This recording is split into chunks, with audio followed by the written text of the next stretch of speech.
सरकार। अब क्या हुआ है, बोलो। सरकार, खुर्शीद बीबी ने अपने अकाउंट से 4 लाख रुपए डॉक्टर गुलाम के अकाउंट में जमा कराने को कहा।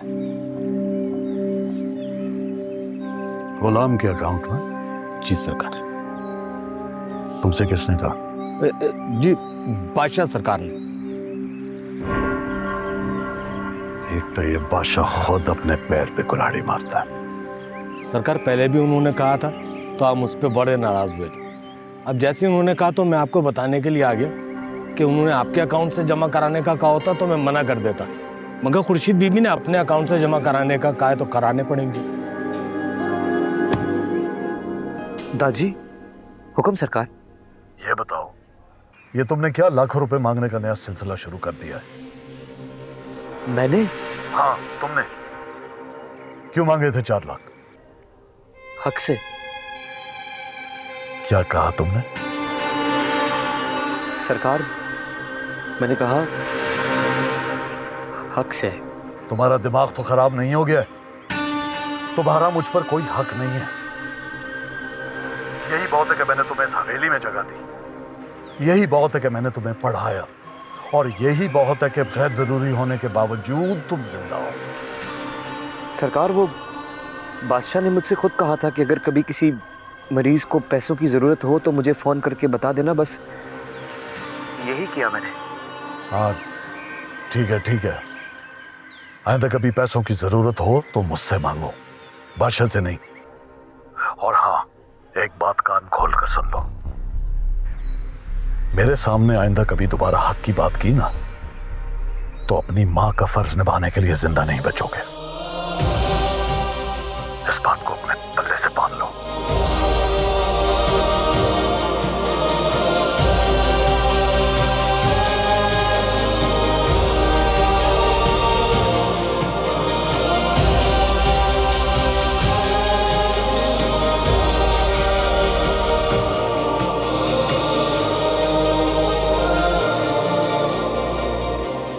क्यों माँ? क्यों मेरा बाप मेरे सर पे हाथ रखने के लिए मौजूद नहीं है? क्यों ये पूरा जमाना नाजायज कह के पुकारता है तेरे बेटे को? क्यों उन्हें तू नजर नहीं आती? क्यों उन्हें तेरा निकाहनामा दिखाई नहीं देता? वो निकाहनामा नहीं है बेटा, वो तो एहसान है तेरे बाप का। मेरे बाप ने तो कुछ रकम के एवज मुझे बेच दिया था। जो मर्द औरत को खरीद कर निकाह करते हैं ना, वो उनका एहसान होता है। तेरे बाप का एहसान था बेटा मेरे पे। अम्मा, खुदा की कसम बहुत दिल करता है मेरा, जब मैं जायदाद को यूं सामने देखता हूं ना, मेरा दिल करता है मैं यूं गले लगा लूं उन्हें।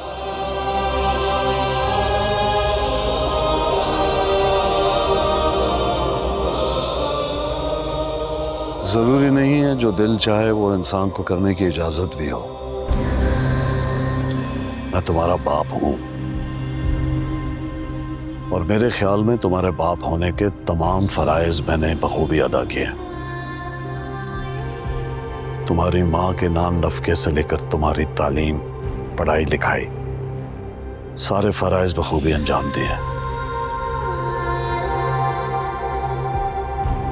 रहा सवाल बेटा कहलाने का हक, तो एक कम जात औरत से हुए बेटे को यह हक नहीं दिया जा सकता, क्योंकि यह हक देने के लिए माँ और बाप का हसब नसब देखा जाता है।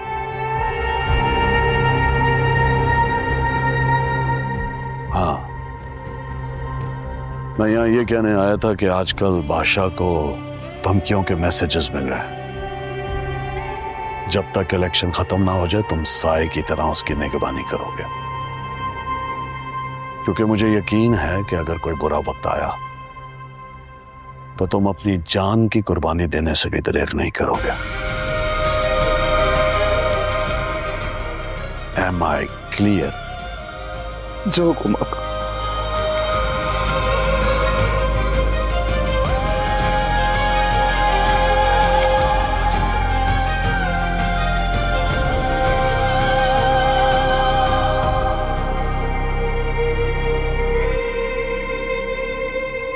कान खोलकर सुन ले तू गुलाम, तू एक कमजात माँ का बेटा है, मिस्कीन और गरीब है। मेरा बाप तो पता नहीं मुझे कुछ पैसों की एवज बेच के चला गया, पता नहीं कहाँ चला गया।